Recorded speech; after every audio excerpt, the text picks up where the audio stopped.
बिस्मिल्लाहिर्रहमानिर्रहीम। अस्सलाम वालेकुम नाज़रीन, मेरा नाम रमज़ान चट, आप देख रहे हैं मेरा यूट्यूब चैनल। वीडियो में आगे बढ़ने से पहले आपसे दरख्वास्त है कि अगर आपने अब तक मेरा चैनल सब्सक्राइब नहीं किया तो बराए मेहरबानी सब्सक्राइब के बटन को दबा दें, बेल आइकन को पुश कर दें ताकि मेरी वीडियो आप तक बर वक्त पहुंच सके और आपका मेरा रिश्ता बरकरार रह सके।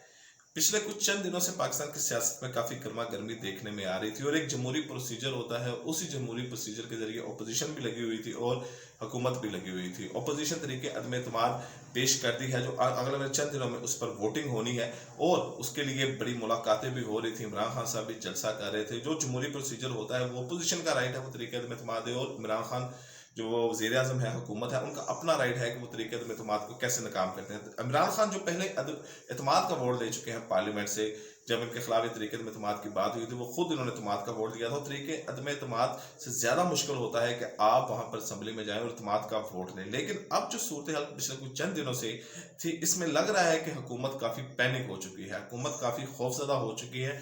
और ऐसा लग रहा है, हुकूमत को भी ऐसा लग रहा है और जो देखने वाले हैं उनको भी ऐसा लग रहा है कि अपोजिशन के पास नंबर पूरे हैं।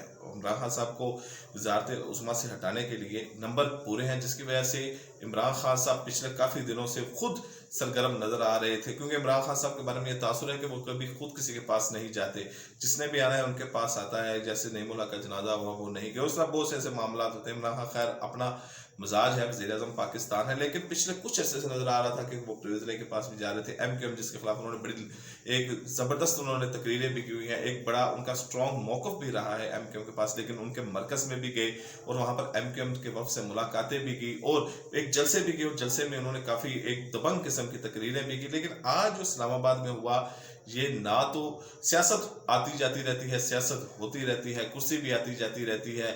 इसी कुर्सी पे बड़े बड़े लीडर आए और यहाँ से चले गए जो शायद इमरान खान से ज़्यादा पॉपुलर थे, इमरान खान से ज़्यादा मजबूत थे। लेकिन कुर्सी एक ऐसी चीज़ होती है कि जिसको दीमक लगते हुए पता नहीं लगता और जिस कुर्सी हिलती हुई पता नहीं लगता कि कुर्सी कब हिल गई और कब, ये आने वाली चीज़ें होती हैं। लेकिन ये जो आज इस्लामाबाद में हुआ है, ये पाकिस्तान के अंदर जो सूरत हाल पैदा कर रहा है, ये पाकिस्तान की सालमियत के लिए, पाकिस्तान के इस्तेहकाम के लिए, पाकिस्तान की आवाम के लिए ये किसी भी सूरत में काबिल कबूल नहीं है। मौलाना, मैं इसकी थोड़ी सी आपको वाकई की तफसील बता दूं और उसके बाद जो मियाँ चन्नू में एक त्यारा गिरा था उसके बारे में मैं आपको बताऊंगा। DGISPR ने आज तक एक प्रेस कॉन्फ्रेंस की है, उसके हवाले से बताऊंगा कि वो त्यारा कहाँ से आया और उस त्यारे के पीछे क्या साजिश थी। तो एक और भी है कि इमरान खान को इमरान, ये भी खबरें आ रही थी कि इमरान खान शायद असम्बलियाँ तहलील कर सकते थे। उसके बारे में मैं आपको बताऊंगा कि इमरान खान के पास अब ये राइट है कि वो असम्बलियाँ तहलील कर सकते थे या नहीं है। पहले ये जो इस्लामाबाद में वाक़या हुआ है, ये अभी तक एक हॉट इशू बना हुआ है। मौलाना फजलुर रहमान इस्लामाबाद खुद गिरफ्तारी देने पहुंच गए हैं और मौलाना फजलुर रहमान के पास एक बड़ी मैन पावर है, एक बड़ी स्ट्रीट पावर है। अगर आप इनके जलसे देखें, इनकी जमात के जलसे देखें, तो तमाम जितनी भी बड़ी पार्टियां, तमाम बड़ी पार्टियों से इनके बड़े जलसे होते हैं। इनके पास एक अवाम और जो क्राउड गैदरिंग करने का इनके पास हुनर है, वो शायद किसी दूसरी जमात के पास नहीं है। और बड़ा मुनज़्ज़म क्राउड इनका होता है, उसमें बड़े तलबा भी होते हैं, हर किस्म के उसमें लोग होते हैं। तो इसलिए ये बड़ा अहम है कि मौलाना फजलुर रहमान खुद इस्लामाबाद में गिरफ्तारी देने के लिए पहुंच गए। उन्होंने कहा कि भी कारकुन जहां पर भी हैं वो इस्लामाबाद पहुंचे, अगर नहीं पहुंच सकते तो रोड ब्लॉक कर दे। और मौलाना फजलुर रहमान की जो तारीख है, मौलाना फजलुर रहमान एक बड़े धीमे मिजाज के और बड़े समझदार किस्म के सियासतदान हैं, लेकिन साथ साथ ये एक बड़ा सख्त मौक़िफ़ भी रखते हैं। और इनके जो वर्कर है या इनके जो चाहने वाले हैं, जो इनके सपोर्टर हैं, वो इससे ज़्यादा, यानी कि यहाँ तक है कि ये मौलाना के लिए अपनी जान भी दे सकते हैं। क्योंकि एक मजहबी भी अटैचमेंट है, एक मजहबी भी जज्बात भी जो जज्बात हैं वो मौलाना फजलुर रहमान के साथ है। तो ये वाकया कुछ इस तरह पेश आया कि इंसानुल इस्लाम एक इनकी जमात है, जो इनके जलसे वगैरह होते हैं, जो क्राउड वगैरह होते हैं, तो उनकी सिक्योरिटी इंसानुल इस्लाम उन्होंने एक ग्रुप बनाया हुआ है, उसके ज़िम्मे होती है। आपने देखा होगा अक्सर तस्वीरों पर कि जब ये मौलाना फजलुर रहमान के जलसे होते हैं या जमीयतुल इस्लाम का कोई जलसा होता है या कोई फंक्शन होता है, तो उसमें हमें खाकी वर्दियों वाले लोग नजर आते हैं। ये इंसानुल इस्लाम का यूनिफॉर्म होता है।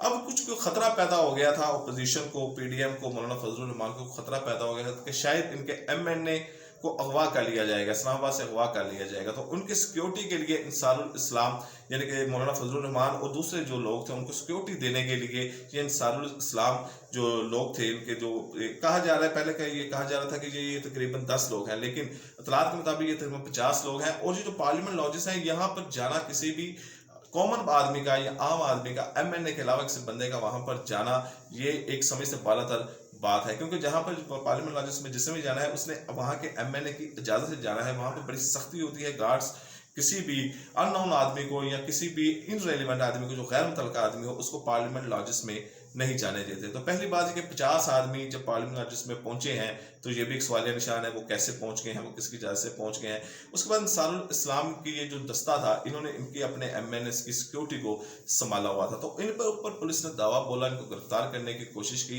एमएनए है मौलाना फजलुर रहमान की जमात के सलाउद्दीन अय्यूबी, उनको गिरफ्तार करने की कोशिश की। और जब ये पुलिस ने दावा बोला तो वहां पर एक भगदड़ मची, वहां से लोग भागे। तो वहां पर पुलिस का कहना था कि वो लोग वहां पर यूनिफॉर्म उन्होंने अपने बदल लिए, सिविल कपड़े पहन लिए, जिसकी वजह से उनको पहचानने में दिक्कत पेश आ रही थी, उसको नहीं पहचाने जा रही थी। जिसके बाद उन्होंने जो मुस्लिम लीग के नून के वहाँ पे अरकान की मीटिंग जारी थी, वहाँ पर भी दावा बोला, जिसमें ख्वाजा सादत रफीक भी जख्मी हुए, ख्वाजा आसफ के पाँव का भी नाखून टूट गया। तो ये एक बड़ी गमगीर सूरत हाल पैदा हो गई। तो फजलुर रहमान को जब ये बात पहुंची तो उन्होंने प्रेस कॉन्फ्रेंस की और मीडिया टाक की। उन्होंने कहा मैं खुद इस्लामाबाद जा रहा हूँ गिरफ्तारी देने के लिए, और जहाँ पर भी मेरे वर्कर हैं इसको रोक दिया जाए, रोडों को रोक दिया जाए, वहाँ पर धरना दे दो, और जहाँ पर इस्लामाबाद फौरी पहुंचे। तो ये सूरत हाल है, ये इंतहाई गमगीर सूरत हाल है। हुकूमत पैनिक नजर आ रही है, और यही पैनिक जब इमरान खान जलसे में थे, जब इमरान खान धरने देते थे या वहाँ सड़क पे थे, तो यही जो पैनिक था, वो कहते थे पार्लियामेंट पे हमला कर दो, पीटीवी पे हमला कर दो, दूसरी कौमी असम्बली पे हमला हो गया, और इस तरह वहाँ पे जो क्राउड था वो काबू में नहीं आ रहा था। और पीटीआई का जो क्राउड है वो अगर तज्जिया किया जाए तो मौलाना फजलुर रहमान के क्राउड के आगे कुछ भी नहीं है। अगर मौलाना फजलुर रहमान ने ऐसी कोई कॉल दे दी कि आप तमाम ये जो इमारतें हैं इनका चार्ज संभाल लें, या कोई उन्होंने ऐसा कोई जज्बात में आके अल्लाह ना करे ऐसी बात कह दी, तो मुल्क के अंदर खाना जंगी का खतरा मौजूद है। क्योंकि हुकूमत ने इंतहाई नालायकी की है कि तरीके अदम एतमाद आ रही है, आप उस पर करें, आप उस पर वर्क करें, आप अपने नंबर्स पूरे करें, लेकिन अगर आप जब तशद्दुद की तरफ जाएंगे, पुरतशद्दुद हमले करने शुरू कर देंगे, तो जाहिर बात है अपोजिशन जो इस वक्त एक मुठ नजर आ रही है, उनका एक कठ नजर आ रहा है, शहबाज शरीफ, मौलाना फजलुर रहमान जरदारी और बिलावल भुट्टो एक मार्च लेके निकले हुए हैं। तो ये किसी भी सूरत में पाकिस्तान की सालमियत के लिए अच्छा शुगर नहीं होगा, ये पाकिस्तान के इस्तेहकाम के लिए कोई अच्छा शुगर नहीं होगा। आज DGISPR ने एक प्रेस कॉन्फ्रेंस भी की जिसमें उन्होंने मियाँ चनूक कल एक त्यारा गिरा था, उसके हवाले से बताया कि हमारे जो फ़ज़ाई हदूद है उसकी खिलाफ वर्जी की गई है। ये हम जब दाखिल हुआ था तो हमारे निशाने पर आ गया था, तो जब ये काफ़ी अंदर आ गया तो हमने इसको टारगेट किया। इस हवाले से हम भारत के साथ बात करेंगे, तो ये अभी वाज़ेह हो जाएगा कि वो त्यारा क्यों आया, कैसे आया, उसके मकसद क्या थे।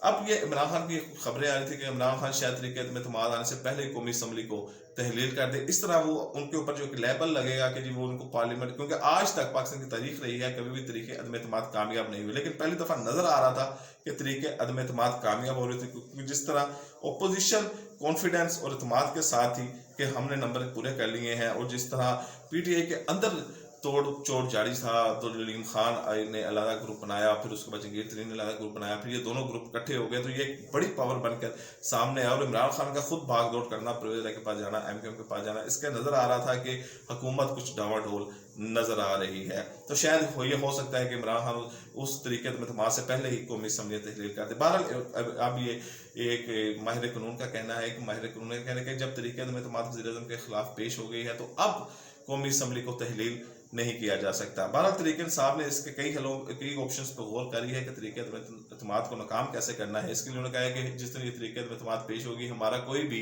मेंबर वहाँ पर नहीं जाएगा, और जो वहाँ पर जाएगा उसको ना अहल समझा जाएगा, और उसको वहाँ पर स्पीकर फौरी ना अहल कर देगा, तो वो पार्टी से निकल जाएगा, अपनी MNA शिप से हाथ धो बैठेगा। और अगर ऐसा भी होता है, अगर वो अपनी MNA शिप से हाथ धो, तो फिर भी PTI के नंबर कम हो जाएंगे। PTI वैसे भी बड़े कम वोटों के ऊपर हुकूमत में है। तो इस तरह अब इसमें ये बाबर नाम आ रहा है कि बाबर अवान ने ये तजवीज़ दी है कि आप इस तरह यानी कि कर लें, लेकिन इत्तेजाद हसन का कहना है कि इस तरह नहीं हो सकता।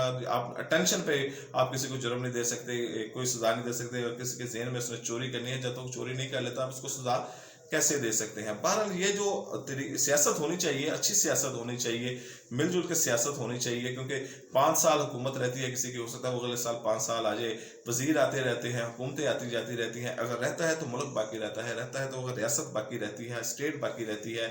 ये 22 करोड़ अवाम का मुल्क है। खुदा इस अवाम को स्टेक पे ना लगाया जाए, इस अवाम पे रहम किया जाए कि मुल्क को आप अपनी सीटों के लिए, अपने इक़्तिदार के लिए किस जंग में घेर रहे हैं कि जब पूरी दुनिया में जंगें लगी हुई है। और हमने देखा है कि जहां पर अब सबसे परेशानी की बात यह है कि जहां पर यहाँ पर मुल्कों में तबाही हुई है वहां पर सबसे पहले खाना जंगी हुई है। और खाना जंगी के बाद जब अदारे और अवाम आमने सामने आ गई है या सियासतदान हुकूमत अवाम के आमने सामने आ गई है तो वहाँ पर खाना जंगी शुरू हो जाती है। मौलाना फजल रहमान इस मामले में बहुत ज़्यादा अग्रेसिव हैं। मौलाना फजल रहमान वैसे इमरान खान के खिलाफ बड़े अग्रेसिव और जब इन्होंने ये हरकत कर दिया तो अब देखें मौलाना क्या फैसला करते हैं। अगर उन्होंने ये फैसला कर दिया, अपने कारकुनों को कॉल दे दी कि आप पाकिस्तान को जाम कर दें, तो हालात काबू से बाहर हो जाएंगे, हुकूमत के लिए भी काबू से बाहर हो जाएंगे और जो पाकिस्तान के लिए अच्छा शुगन साबित नहीं होगा। फिलहाल इतना ही, इजाज़त दें, अल्लाह हाफिज़।